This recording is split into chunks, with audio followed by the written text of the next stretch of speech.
asalaamaaleykum chers téléspectateurs GTV 72 dal leen ak jàmm foofee ca Wakhinane Nimzatt ca collectif bi ñuy tuddee collectif des habitants de Wakhinane ànd nañu ak seen président Serigne Gueye ak bureau ba ñu fas yéene enrôler lu toll ak ñaari junni xale foofee ca commune bu ñuy wax Wakhinane Nimzatt ànd ci ak saasu quartier ba waaye nag duñ def lu dul ñu teewlu kàddu yooyu fa jot a ruusee ci micro ma xalikan mañ fa teewaloon. lii nag ñoom ñoo ko moom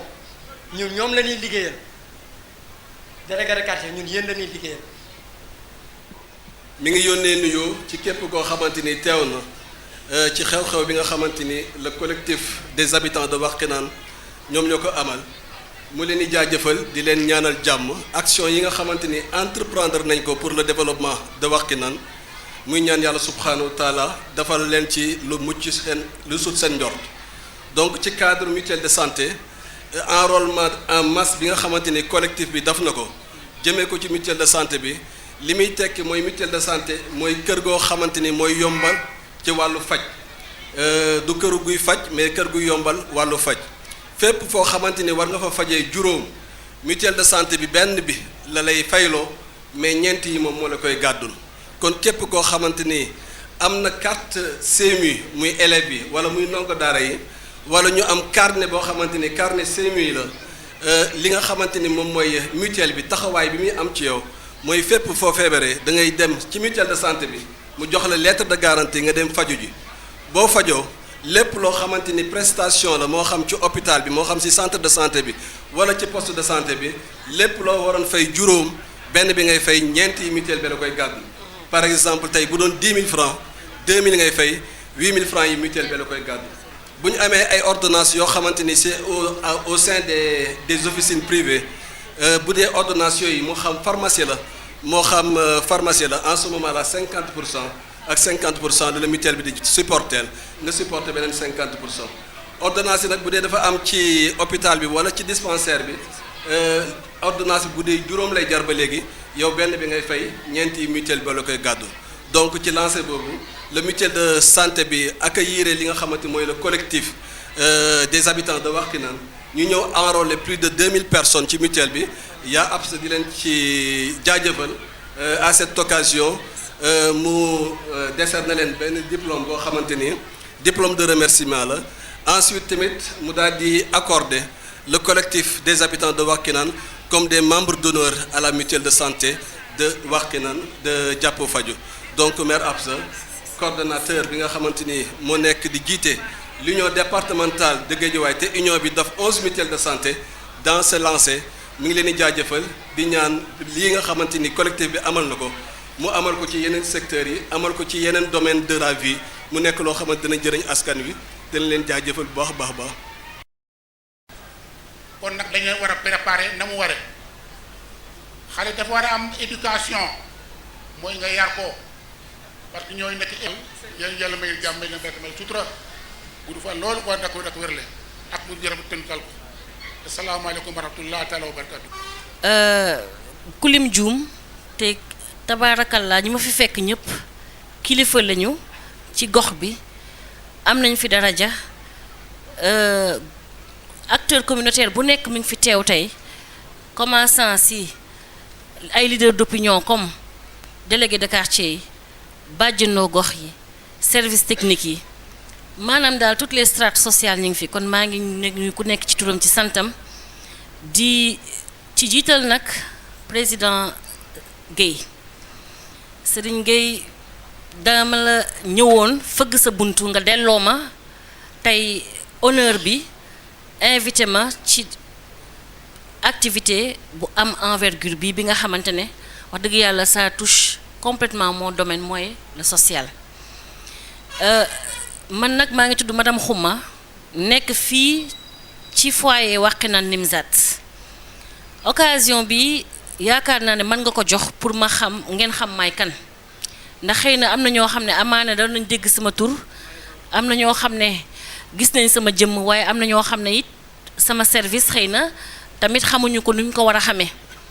waaye nag ngeen jàpp ne le CPRS c'est un centre de promotion et de réinsertion sociale qui dépend de l'action sociale, du ministère de la Santé et de l'Action sociale. Et au passage, may nuyu sama départemental bi nga xamantane tay madame Sao moko fi représenter muy madame Diouf. Madame Diouf Adama Mal ñu bari xam nañ ko fi ci acteurs communautaires yi parce que ñom ñoo yag liggéey ak mom. Waye état bi nga xamantane def na fi département action sociale bi mu démé ba ci biir s'est rendu compte que lolu doyul, il faut que ñu créer ce qu'on appelle le CPRS. Le CPRS qui a pour mission première nga xamné daaw lañ ko créer en def na lu 1 an ci lañ ko indiné dañ koy def comme un service de proximité. Un service de proximité moy nit ki bala nga nan da ngay am ay mission diko développer au niveau départemental, il faut nga dugg ba ci gox-goxati xam seeni problème, xam seeni jafé-jafé té mën leen accompagner mu nek un service de l'État. Donc nak biñ ma ci tabbé comme directrice depuis l'année dernière, collectif bi la ñëk feug seen buntu ndax dañu né bo ñëwé ci gox da ngay sét fi nga xamantane moy yoon wi. Di nuyu également madame le maire à travers monsieur le maire à travers sa dame madame monsieur Racine Talla, parce que comme je le dis tout le temps, initiative u CPRS bis initiative am la mo xol nek né population bi dañu soxlo service de l'État mu nek à la base di jappalé population bi motax mu né dañ koy décentraliser indi ko fi ci bir Wakhinane. Waye nak CPRS bi nek lu fi rek Wakhinane Nimzatt arrondissement bi la fi nekkal. Arrondissement bi moy on a d'abord la commune de Wakhinane, mais Ndiarème Limamoulaye mi ngi ci bir, Médina Gounass mi ngi ci bir. Kon nak 3 zones yoy, 3 communes yoy le CPRS bi di polariser. Mission bi njëkk ci CPRS moy d'abord li ngeen wote tay moy vraiment secours aux indigents. Ndax Guédiawaye li ma fi njëkk charmé bi ma fi ñëwé moy mobilisation communautaire bi ma fi gis. Engagement communautaire bi, détermination bi. État mu lu ko neex mën na ko liggéeyee mais su nekkee dispositif bi population bi approprié wuñ ko jëruñu ko dafay mel ni état lu muy liggéey dafay nul. Ñun nag dañuy accompagner rek waaye nag le développement local c'est vous. Et je remercie ku nekk fii ci sa tur ak sa sant gis naa mobilisation yi ngeen di def ndax activité bu ngeen xewle rek di ngeen ci jël état teg ko comme service technique mooy wone que am ngeen kilifa am ngeen tutelle. May leen di wax ne leen le CMU ça vient en son heure nekkul loo xamante ne ñun ci suñuy prérogative la nekk bokk na ci suñuy mission parce que tey ci mission CPRS yi li ma ci gën a wax daal monsieur Guèye mooy comme ni ko suma naataangooy waxee mooy le droit à la santé. Parce que tey jii boo xoolee CPRS bi li nga xamante ne CMU moom lay liggéey mooy secours aux indigents di jàppale ñi nga xam ne dañu néew di doole ci wàllu santé am problème ci côté boobu yépp ñoom ñu ciy dimbali ci jàppale bu ñu fekkee CPRS bi nga xam ne moom prise en charge médicale da koy def au niveau communautaire, je crois que daf ñuy gën a dooleel.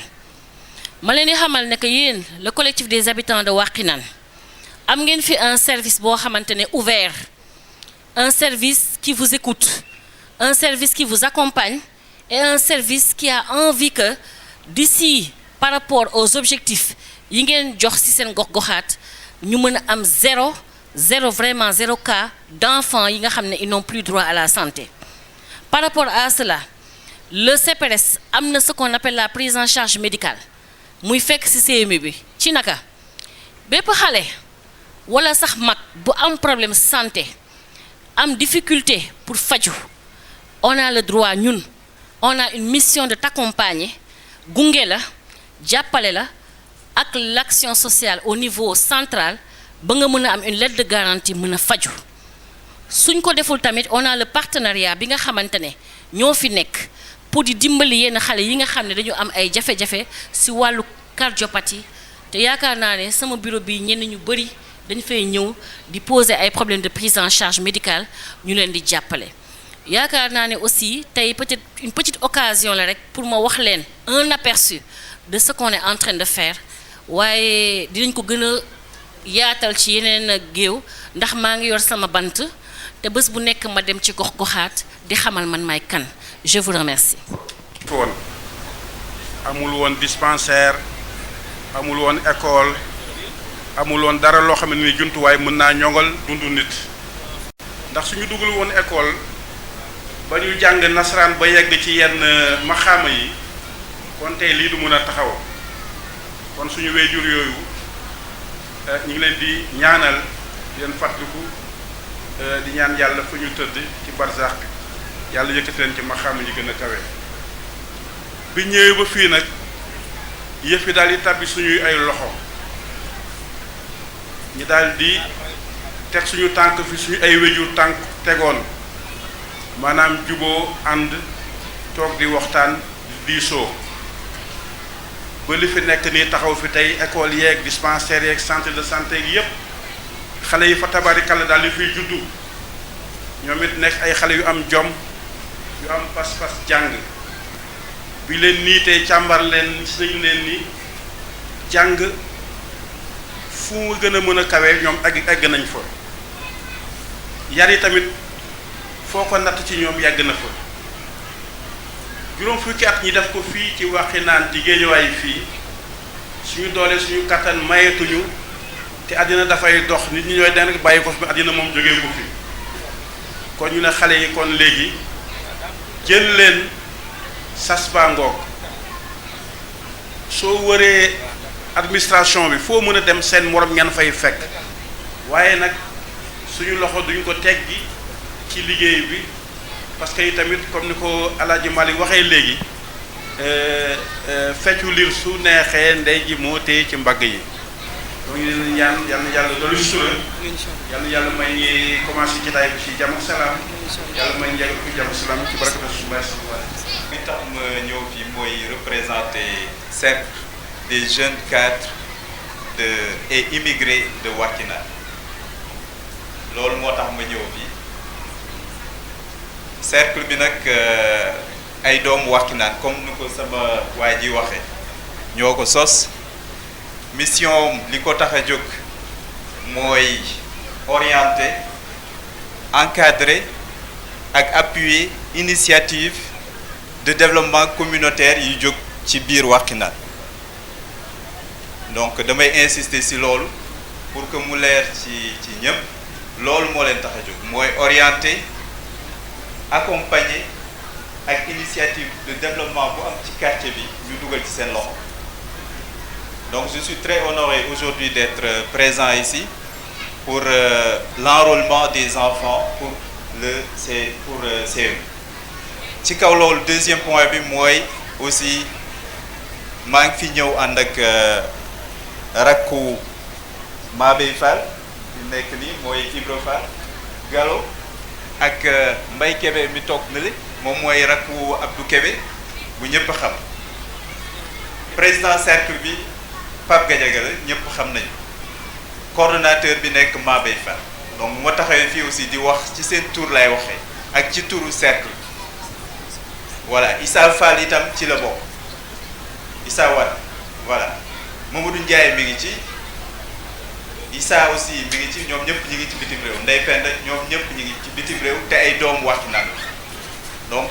loolu laa bëggoon a leeral su ma fi taxawee ñoo tax ma taxaw beneen point bi mooy que pour wax aussi officiellement suñu contribution ba ñu waxee projet bi Serigne Gueye mi ngi fi di ko remercier au passage di remercier aussi tous les acteurs de développement beneen point bi mooy que ne suñu contribution ba ñu waxee projet bi ça nous a tellement intéressé que ñun ñëpp ñu dugal ci suñu loxo donc officiellement contribution mooy chèque 1 million bi. suivre leen li mu wax am na solo. bu ñuy remettre ñoom dugal nañ 1 million diaspora bi. bu ñu bëgg a remettre officiellement ci collectif bi. di leen wax duñ ko tàccu tamit.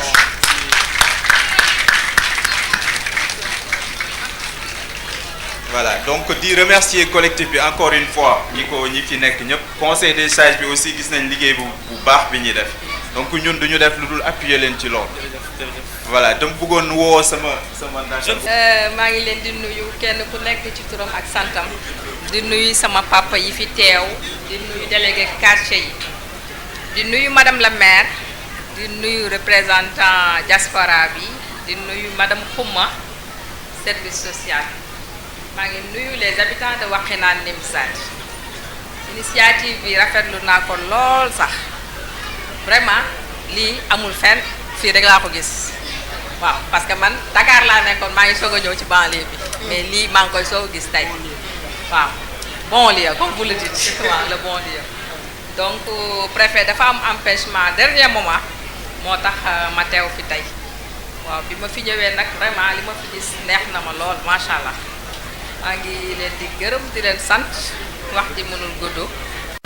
parce que le collectif de Wakhinane bu amee ba nit di ci sagu bañ naan maa ngi nekk président secrétaire général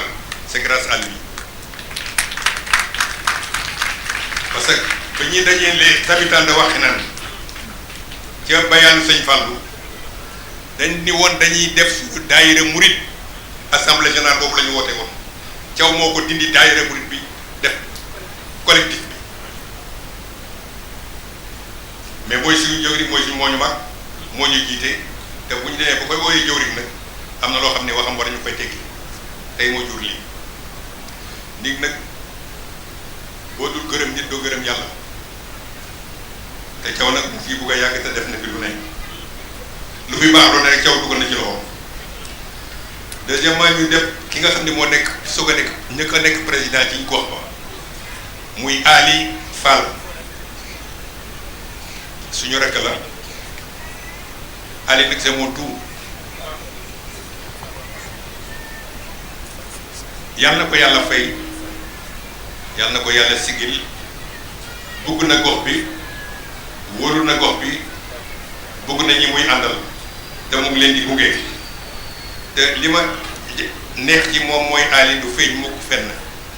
il est toujours effacé pourtant am nay moyen am na xelam c'est un intellectuel comme tout le monde nit ñi aspiré di wut dara mun na ko def mais toujours du xëccoo kon ñu ngi lay gërëm ci biir ci koñ bi fi ma jëm nag mooy Absa Fall ba mu ñëwee waxee naan yàgg na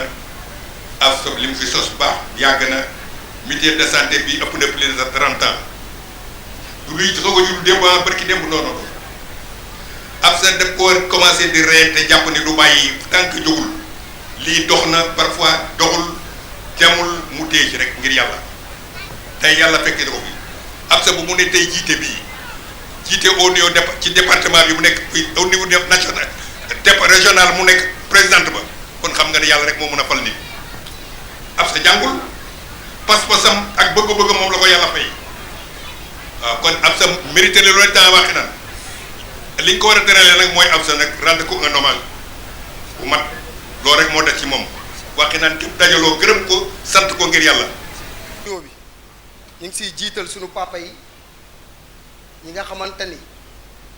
ñooñu meññ ñi nga xamante ni ñoom ñoo jóge Wakhinane bu njëkk ba ñëw fii continuer liggéey bi ba jur ñu tey ñu mën a continuer li nga xamante ni ñoom moom lañ doon def ñu ngi nuyu délégué de quartier yi ñu ngi nuyu imam yi teew suñu biir ñu ngi nuyu bépp partenaire boo xamante ni tey bàyyi nga sa yitte ñëw ànd ak ñun ci liggéey bii ñuy def ñu ngi nuyu waa diaspora bi seen représentant toog fii tey muy Abdou Karim ci ndigalu Mabey Fall ak Pape Gadiaga ànd ko ak ñoom Gallo ak ñoom Cheikh Ibra ñu ngi nuyu jeunes yëpp nga xam dañoo bàyyi seen yitte boobu ba léegi benn yitte kese lañu am mooy jéem a fexe xool ni nga xam te ni suñu quartier bii di Wakhinane lu ñuy def ba mu avancé. journée bii nag tey li ko waral mooy ñun waa collectif des habitants de Wakhinane bii nga xamante ni suñuy papa ñoo si nekk tàmbali woon ko suñu père Badou Fall jiite woon ko tey ñuy dem tey ba mu tàbb ci loxo jeune muy Serigne Gueye waaye ci biir ñu ànd ko ak ay suñu papa yoo xamante ni ku mel ni père Ali Diallo Pape Mambou Diop père Amath ku lim Dioum père Moussa bàyyiwuñu kenn ak suñu yaay yi tey ñu mën a taxawal lii li ñu taxawal nag lenn képp la mooy nuy jéem a fexe ba suñu quartier bii di Wakhinane nan lañ koy delloowaatee fa mu nekkoon képp ku ci feebarati ñu dimbali la ba nga mën a faju képp ko amati problème ñu taxawu la en tout cas loolu moo ko war a ñu ngi leen sant baax di leen gërëm merci. Le trésorier général du collectif des habitants de Wakhinane bëggoon wax rek avantage bi nga xam ni moom la quartier yi am quartier yi dafay permettre xale yi nga xam ni ñoom lañ ko jox ñu mën a am couverture sanitaire lan mooy loolu mooy bu leen jàngoro dalee te ñaanuñu ko ñu mën a dem ci mutuelle de santé bi nga xam ni moom la ñu bokk muy jàppoo faju ñu bindal leen lettre de garantie orienté leen ci benn structure sanitaire lépp loo xam ne dañ fa war a fajoo 100% ñoom 20% rek lañ koy libéré li ci des muy 80% yi mutuelle bi moo leen koy jëlal. par exemple su ñu demoon war fa def benn analyse boo xam ne daf lay coûter 10 000 francs moom xale bi 2 000 francs rek lay joxe mutuelle bi moom mooy jël 8 000 francs yi des donc loolu moom mooy njëriñu carte bi donc mën na ci faju ci niveau poste de santé niveau centre de santé mën na am consultation aussi niveau hôpital lépp lu jëm ci analyse ak examen ak rajo lépp lu jëm ci hospitalisation ba 7 jours lépp lu jëm ci médicament générique wala médicament officine daf koy jël xale bu fekkee dafa dem ci structure bi ñu bindal ko ordonnance boo xam ne amul ci biir structure bi mën na ko jënd ci pharmacie yi nga xam ni moom la mutuelle bi amal convention su demee lu nu ko waroon jaayee 10 000 francs moom 5 000 kese lay joxe genn wàll gi mutuelle bi moom moo koy jël muy 50% yi loolu daal ci tënk mooy njëriñu carte yi léegi nag li tax ñu ni universel collectif bi en partenariat ak union départementale des mutuelles de santé ak le cercle des cadres et expatriés dañu bëgg biir Wakhinane et au-delà de Wakhinane Sénégal yëpp mais bay ci sa wewu tànk dañu bëgg ñëpp am seen couverture médicale donc ci tàmbalee ci 2000 mën na ci teg ba am loo xam ne nii dafay daj quartier bi yëpp mais pour un début dañu def benn record boo xam ne nii vraiment jafe na parce que rare ngay gis ñu enrôler ndoo 2000 enfants ci benn mutuelle de santé loolu lu rare la donc loolu ñu ciy saluer vraiment initiative yi nga xam ni moom la ci collectif bi jël ak partenaires yi nga xam ñoo leen ci jàppale di ñaan yàlla balaa fii ak 2 ans ñëpp ñi dëkkee Wakhinane am une couverture médicale. le collectif des habitants de Wakhinane ñun tey dañ doon amal fii ci Wakhinane Géejawaay ñu doon joxe ñaari junni carte maanaam jël ñaari junni ndaw di ay ndongo daara di ay élèves mën leen a dugal ci mutuelle de santé yi. lu ko waral nag lu yomb la mooy ñun fii dañoo seetlu ni d'abord santé dafa xaw a cher au Sénégal te koom-koom gi demewul noonu loolu moo tax ñu initier ce projet ndax dañoo dugal tey ñaari junni ndongo ci mutuelle de santé yi pour que bu ñu amatee jafe-jafe ci wàllum santé seen pàcc mën a jàppandi ndax mutuelle bi moo ko jël à 80% donc solidarité la jàppalante la pour que ñëpp mën a faju loolu moo ko waral. base yoo xam ne mooy d'abord day nekk ndongo bi waajuram nekkul fonctionnaire ndax fonctionnaire yi am nañ assurance maladie nekkul it koo xam ne day liggéey ci barab liggéeykaay boo xam ne am nañu IPM maanaam bu ñu feebaree ñoom entreprise dina leen jël am lu muy jël en charge loolu moo tax ñu xool ñeneen ñi nga xam ni bokkuñu ci loolu te di ay néew gi doole ñu mën leen a dugal ci mutuelle santé ngir bu ëllëgee ku ci am jafe-jafe ci wàllum santé boo demee ci fa ñuy fajoo muy sa ticket d'entrée muy sa ordonnance muy lépp mu ci am mutuelle mën la see jàppale. waa ñun nekkul rek ci santé la ñuy yëngu ndax ndéegi nii daaw amoon nañ fi benn forum de l'emploi bu mag boo xam ne ay doomu Wakhinane xale ñu ngi ci barabu yi leen tàggatee maanaam les centres de formation nga ndaw moom boo koy dimbali day fekk nga fexe mu am métier d'abord donc loolu ñu ngi ci bu baax a baax ndaw yu bari yóbbu nañ leen ci wàllum santé ñi wàllum plomberie en tout cas des une formation qualifiante yoo xam ne mën na leen permettre ëllëg ñu mën a dugg dans le marché du travail ñu ngi yëngu aussi ci environnement cadre de vie maanaam dëkkuwaay bi nekkeen bi mu mën a taaru mën a leer ndax kaaraange mën a am ñu ngi yëngu aussi wàllum sport ñu ngi yëngu ci domaine yu bëree bëri. jërëjëf xam nga ni ñun Sénégal jàpp naa ni pour ñu lijjanti mbirum insécurité nekkul lu jafe ndax suñu dëkk yi nii mu bindoo dañ ko war a désencombrer maanaam lu nekk fa mu war a nekk ñu def ko fa waaye tali bi amul benn sécurité ñii ñi ngi teg fii ñii ñi ngi teg fële loolu day indi insécurité bu doy waar ndax boo xoolee jamono ji suñu benn frère ki ñu naan Omar Diop ñu ngi faat bakkanam fii ci VDN bi loolu aussi ñu ngi interpellé état du Sénégal ñu ngi interpellé le président de la République du Sénégal monsieur Macky Sall que VDN bi ñu jël ci ay matuwaay yu am solo maanaam mu am éclairage mu leeral ko ngir ko fay jaarati mu mën a am sécurité ndax lëndëm na te bu guddee jaar fa di indi ay jafe-jafe ndax agresseurs yi dañ fay faral di dem. donc ñu ngi ñaan aussi maire yu nekk fii Guédiawaye ma si jiital monsieur le maire Ahmed Aïdara maire de la ville de Guédiawaye et le maire de Wakhinane monsieur Racine Talla que éclairage public moom lu ñu war a taxaw la. léegi ndax bu lamp bu dëkk bi leeree nañ vraiment sécurité mën naa am waaye ñun tamit en tant que association en tant que collectif dañoo organiser wu en comité de vigilance pour mën a aar suñu askan ndax wàllum sécurité moom d'abord am na wàllum état mais ku nekk aussi war ngaa jël sa kaaraange pour mën a nekk si jàmm. jàmbaar yi nga xam dañuy jóg fajar pour xëy jafe-jafe yooyu dañ koy am des fois xale yi di leen dogale di leen agressé te loolu li koy waral mooy ñàkk leer gi dëkk bi ñàkk leer donc ñu ngi interpellé monsieur le maire de la commune et le maire de la ville de Guédiawaye nous interpellons aussi l'état central vraiment d'agir le plus rapide possible. bëgg nañ ñu leeral ko aussi waxuma la leeral rek mais xoolal vacances yi léegi mu ñëw xoolal pont bi daaw na lu mat ñeenti weer kenn mënatul dem géej xale yi nag xam ngeen kenn mënu leen a téye lu si ëpp donc dañuy bañ ëllëg benn xale ñàkk fa bakkanam ñuy wax nañ jël ay matuwaay pour defar pont bii nekk fii si Guédiawaye ndax ni mu mel kat ñaaw na mag mënatul dem si géej gi xale mënatul dem te xale yaa ngi jéggi dàqanteeg oto yi te VDN la oto yi dañuy daw à 80 à l'heure donc ñu ngi ñaan nguuru Sénégal ñu ngi ñaan AGETIP ñu ngi interpellé loolu monsieur le préfet de la ville de Guédiawaye vraiment ñu agir le plus rapidement possible ndax vacances ñëw na te xale yi dañuy faral di dem géej te wax dëgg yàlla bu fa ñu ngi bañ ñaawteef am fa donc ñu ngi leen koy teel a yëgal. jërëjëf wàllum politique moom du ma si sori lu bari xanaa di ñaan ñu ko seq ñëpp di pouvoir ak opposition ku nekk xoolal taxawaayam ndax jàmmanam sa.